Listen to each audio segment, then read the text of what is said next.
Rais mstaafu awamu ya 7 wa Serikali ya Mapinduzi ya Zanzibar, Dr. Ali Mohamed Shein amewataka wananchi kuendelea kuitunza amani iliyopo nchini na kumaliza zoezi la upigaji kura nchini ikiwa katika hali ya amani na utulivu. Ametoa wito huo baada ya kushiriki zoezi la kikatiba la kupiga kura huko katika kituo cha kupiga kura Bungi, wilaya ya Kati, mkoa wa Kusini Unguja.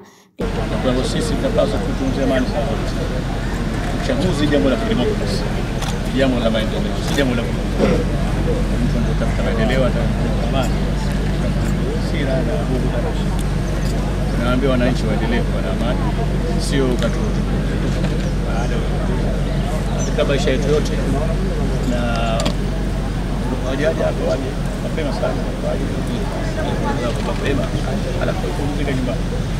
Mkuu wa mkoa wa Kusini Unguja, Mheshimiwa Hamida Musa Hamisi, amebainisha kuwa hadi sasa mkoa huo upo katika hali ya amani na usalama, huku akiwasisitiza wananchi kwamba vyombo vya ulinzi na usalama mkoa huo vimejipanga vyema ili kuhakikisha amani na usalama unaimarika muda wote. Mkoa wa Kusini uko salama na tunaendelea kuendesha zoezi hili vizuri na inshallah tumejipanga vizuri kiusalama. Kwa hiyo tunashukuru, lakini pia tutaendelea kupeana taarifa za